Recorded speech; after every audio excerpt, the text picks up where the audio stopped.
Good afternoon and welcome to Brianna Cianciulli's senior speech.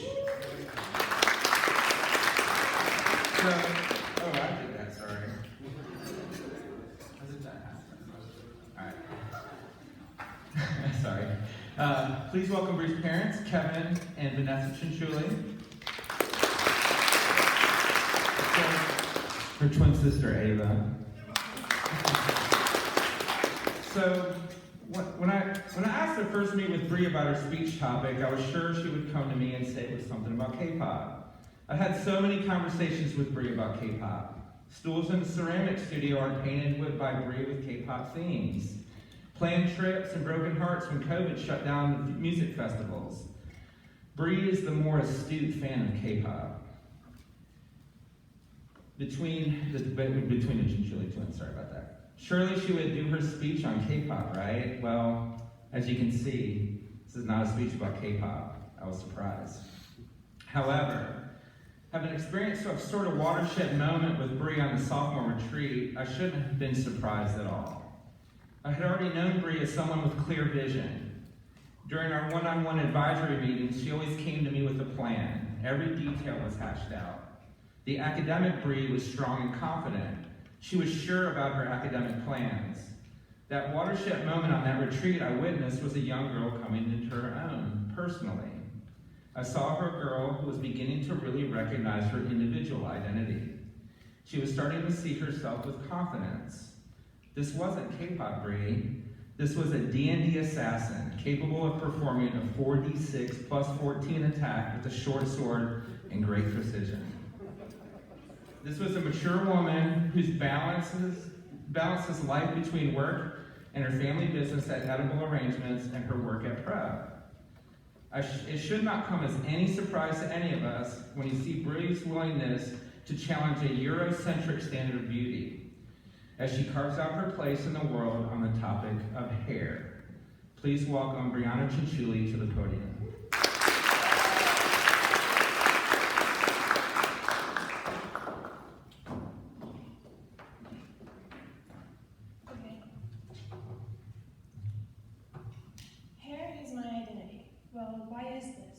In order to understand how the influence of hair on identity has changed, we should first begin in the past. Throughout history, people have used the style of their hair to communicate messages about their health, wealth, and status. For example, the ancient Egyptians. Women in ancient Egypt decorated their hair with ornate accessories. Those with higher status wore flowers, ribbons, and headbands. Longer hair was fashionable during the New Kingdom, which was from 1570 through 1544 BC, and some women wore elaborate wigs. Egyptian men usually wore their hair short or shaved their heads. Both boys and girls also shaved their heads except for a small braid on the side. This braid was called the lock of youth and was kept until puberty. After puberty, boys and girls adopted traditional men and women hairstyles. The Egyptians also used henna to cover gray hairs because they wanted to cover up all signs of aging. Next are the ancient Greeks. The ancient Greeks viewed hair as a life source. Not only did they grow their hair long, they valued it so much that they used it for sacrifices. Women with their hair longer than the ancient Egyptians, often pulled back into a braid or a stylish chino. They also decorated their hair, often using gold or silver wreaths. Some women even customized their hair by curling, straightening, or coloring using ashes or henna. Early on, men wore their hair shoulder length and styled them into thin braids. However, as sports became popular around the 5th century, men opted for shorter styles, oiled to stay in place. Next is the Renaissance period. In the Middle Ages, wigs lost popularity because they were discouraged by religious leaders. However, they made a substantial comeback in the Renaissance period. During the 16th century, Queen Elizabeth was a style icon with her red hair and pin curls. She amassed a collection of nearly 100 different auburn wigs as her hair began to thin with age. This was done to keep her image as she had created for herself and to help her look young and healthy. King Louis XII of France was also fond of wigs, as he began experiencing hair loss in his 20s. His use of wigs increased their popularity in the early 17th century, especially among upper-class men like judges and political leaders who wore wigs as a sign of wisdom, neutrality, and fairness, because they wanted to be able to be distinguished from the common riffraff. Then the 18th century. In the 18th century, wigs continued to gain popularity. Anyone who could afford one got one. This was because during this time period, wigs were associated with nobility. Wealthy men wore wigs with long white hair, pulled into a braid at the back of the neck. Wigs for women and men continued to grow taller with the use of padding that could add several feet to someone's height, because the bigger the wig, the more power and status people assumed you had.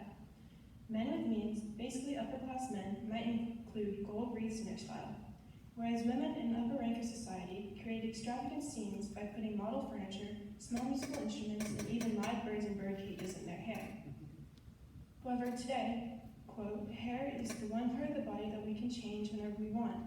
Without causing any permanent damage, we can dress it up or dress it down, to reflect our personality, to attract attention, to project a chosen identity, or to seize the mood of the moment, end quote. Basically, this means our hair is more of a way to tell the world about who we are than show our financial standing. I mean, one hairstyle can help a person infer about another person's morality, sexual orientation, political persuasions, and so much more. But hair can also help people feel confident in themselves. For many, the idea of a brand new hairstyle or even a new color helps them feel more confident, almost as if to start a new chapter in life. Not only does this help you feel better about yourself, but the confidence you exude is boosted through the impression that you give to those around you. So when you get compliments, this can help you gain more confidence in your appearance, allowing you to feel better about yourself in every aspect. In addition to a boost in confidence, there is also a significant boost in your self-esteem. While these are certainly similar and often go hand in hand, our self-esteem is also an important part of our day-to-day life that we can't ignore. A new hairstyle could help you gain a better image of yourself, and you may even hold yourself in a higher regard as a result. A common example of this is the need for women to change their hairstyle after a relationship has ended. And while there is no definitive evidence to suggest this has a long-lasting effect, it definitely helps women feel more confident at the time. Finally, as a result of improved confidence and self-esteem, many of us feel empowered.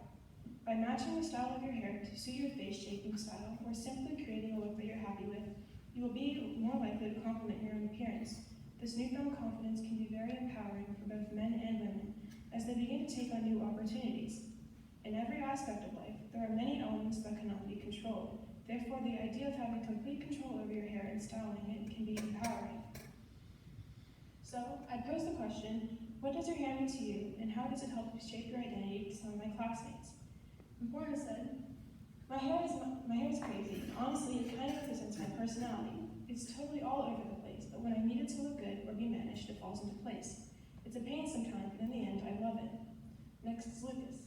He said, my hair is my way of speaking against what is expected for a guy. For example, I've been in multiple schools where there was a prescribed hair length for boys, and I thought this was wrong. So my hair is my way of expressing that side of my beliefs. Then is Meredith. They said, basically my hair has always been one of the most defining aspects of my own personal identity. It represents my freedom and how I've grown braver in taking necessary risks to grow my own positive relationship with myself in a positive way. Dyeing my hair for the first time in 7th grade was the first step in my progression of my expressed identity through my hair. And then we come to last year, the year that changed me the most. One night in March, when I began to question the pronouns applied to myself, I thought, hey, what if I chopped half of my hair off? And I'll never forget the euphoria of sitting in the salon and having a little child nearby ask their mother if I was a boy or not. I know hair doesn't have to equate to gender, but the fact that my hair now matched my own personal desire for what I wanted to look and present myself was really freeing. My hair's journey has given me bravery to focus more on what makes me happy and how I want me to look. Finally, my sister Ava. She said, my hair represents my confidence. I used to not love my hair because it was different from my peers, but now I love and embrace my hair. My hair makes me special and it makes me feel different and beautiful. Now, I would like to tell you all about my journey of coming to love my hair. Growing up as a kid, I never really thought about my hair. I didn't really notice a difference between it and the hair of my classmates. However, as soon as I got to middle school, I began to feel self-conscious about my hair.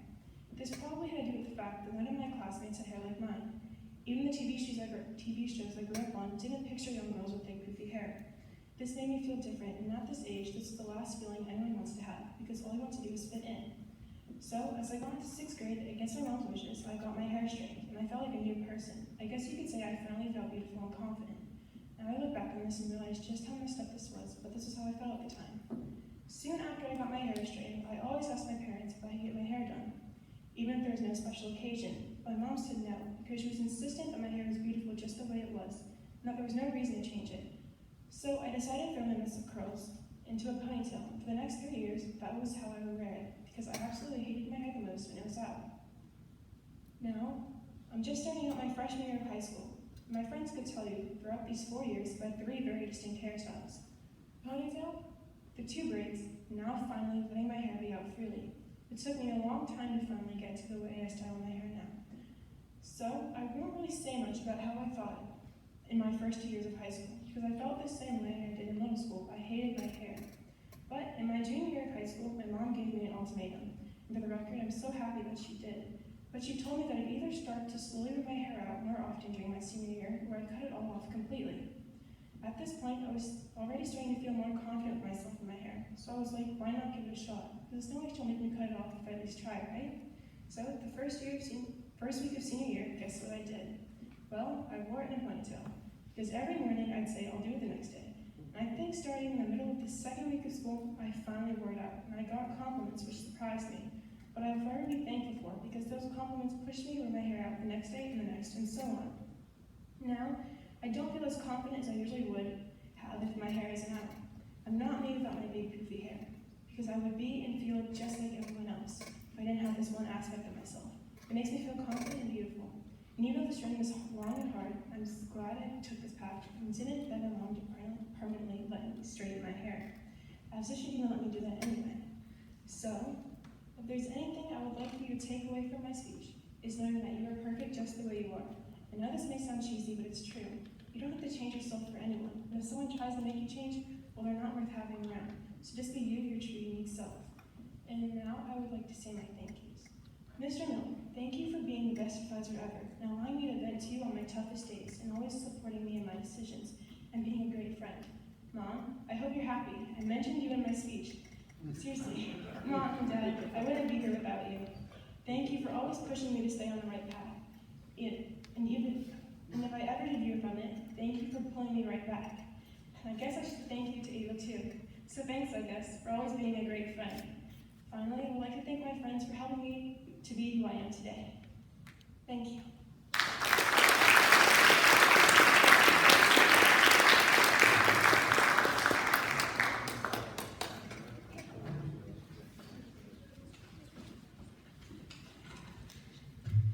That was awesome. All right, so